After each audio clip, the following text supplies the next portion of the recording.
On n'est jamais mieux servi que par soi-même, épisode 2. Serenity Gate a démontré comment la belle famille de Pravin Jugnut a fait changer le film Rebate Scheme. Le plafond de ce fonds explose, passant de 100 millions à 500 millions de roupies. Serenity Gate lève le voile sur des faits choquants de conflits d'intérêts et de trafic d'influence. Tout comme dans le Serenity Gate, l'hôtel Maradiva, appartenant à la famille Ramdeni, y tient une place centrale dans ce deuxième épisode de la série Dans les entrailles du pouvoir. Tout commence en mai 2002, quand un terrain d'environ 30 arpents, appartenant à l'État sur des parts géométriques à Volmar, est accordé par le régime de Sir Anero Jugnut à Moriplage Investment Company Limited, dirigé par Sir Kailash Ramdeni, le beau-père de Pravin Jugnut. La famille Ramdeni possédait déjà un complexe hôtelier, le Sense Resort, juste à côté du terrain où sera érigé le Taj Exotica, une 5 étoiles de 65 villas en partenariat avec le groupe indien Taj Hotels. Quelques années plus tard, le produit peine à décoller et le partenaire indien Taj plie bagage. Les Ramdeni décident de gérer eux-mêmes le Taj Exotica et le rebaptisent Maradiva. Mais le bilan de l'établissement en 2009 affiche déjà une mauvaise santé. En cette même année, Ramasitanen, alors ministre des Finances, introduit dans son budget l'Invest Hotel Scheme, soit l'IHS, destiné à autoriser les nouveaux hôtels à vendre des chambres aux villas à tout acheteur local ou étranger dans le but d'aider le secteur touristique après la crise financière de 2008. Les nouveaux propriétaires pourraient occuper la villa ou chambre d'hôtel 45 jours par an et bénéficier gratuitement de toutes les facilités qu'offre normalement un hôtel à ses clients. En leur absence, l'hôtel pourrait louer la chambre ou la villa à d'autres clients.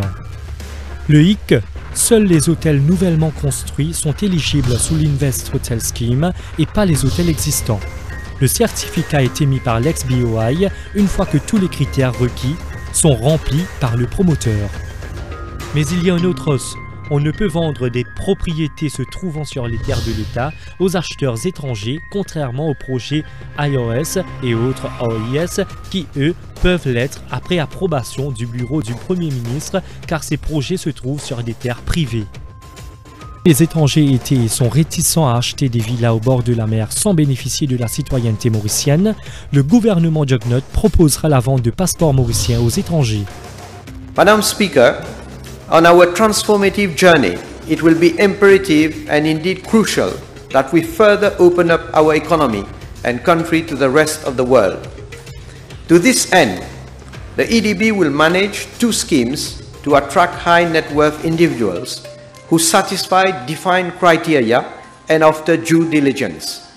The first scheme will offer foreigners the opportunity to obtain Mauritian citizenship, provided they make a non-refundable contribution of $1 million to a Mauritius Sovereign Fund. Mais il fera marche arrière par la suite face au lever de boucliers de la part de l'opposition et de plusieurs organisations citoyennes.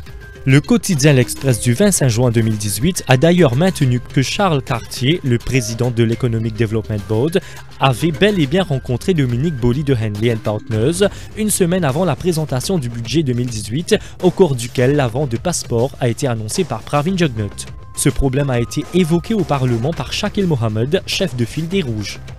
Encore un projet taillé sur mesure qui a toutefois capoté.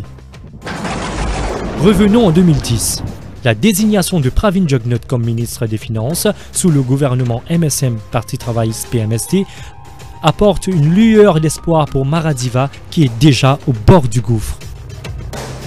Une première tentative des Jugnut d'étendre l'IHS aux hôtels existants et rendre Maradiva éligible sous ce régime se heurte au refus de Navin Ramgoolam, alors Premier ministre. En juillet 2011, Pravin Jugnut quittera le gouvernement suite à l'éclatement du scandale Medpoint. Maradiva devra donc se trouver les moyens de sortir de sa situation difficile sans l'appui du gouvernement. La victoire électorale de 2014 sera plus profitable au clan Jugnut qui, avec une majorité absolue au Parlement, détient tous les leviers du pouvoir et prend le contrôle du pays carrément. Le dossier Maradiva refait surface très vite. D'ailleurs, les résultats de l'exercice financier 2014 de Maradiva sont catastrophiques, à tel point que les auditeurs de BDO tirent la sonnette d'alarme. Les pertes se chiffrent à 70 millions de roupies, les dettes se montrent à 964,2 millions de roupies. Les auditeurs notent l'existence de tant d'incertitudes qu'elles remettent en question la capacité du groupe à continuer ses opérations. Les passifs se montent à 1,6 milliard de roupies contre des actifs de 953 millions de roupies, soit un déficit de 716 millions de roupies. Il est essentiel d'apaiser les banques pour qu'elles diminuent la pression sur Maradiva.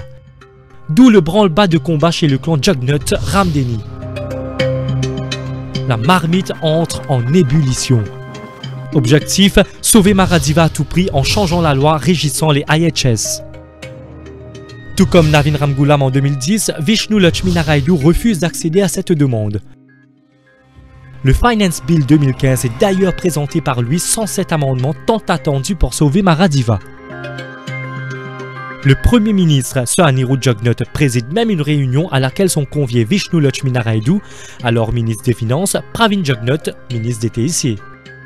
Lors de cette réunion, les Jugnut ressortent la proposition d'amender l'Invest Hotel Scheme pour permettre aux hôtels existants, dont Maradiva, de vendre leurs villas et chambres. Lakshminaraydu résiste toujours, les Jugnut tombent des nues et ne sont pas contents, et le font savoir au ministre des Finances réfractaire. Ce sera le premier accrochage entre ce dernier et le clan Jugnut Ramdeni. Si les murs du bureau du ministre des Finances de l'époque pourraient témoigner, on aurait eu une idée de la pression exercée sur ce dernier par d'autres personnages peu recommandables. Ayant échoué avec Vishnu Lakshminaraydu, les lobbyistes hantent maintenant les couloirs de l'hôtel du gouvernement et poussent même la porte du ministre du Tourisme. Peu après, un papier émanant de ce ministère est présenté au Conseil des ministres pour amender l'Investment Property Act concernant l'IHS et favoriser ainsi Maradiva. Non, mais c'est un travail qui déroule dans la cuisine, ça. Lakshminaraydu est mis au pied du mur et finit par craquer. Il change les règlements permettant ainsi aux hôtels existants de vendre les chambres et les villas sous l'IHS. Maradiva devient du coup éligible à ce plan. Ce refus initial de Vishnu Lakshminaraydu servira de leçon au clan Jugnut Ramdeni.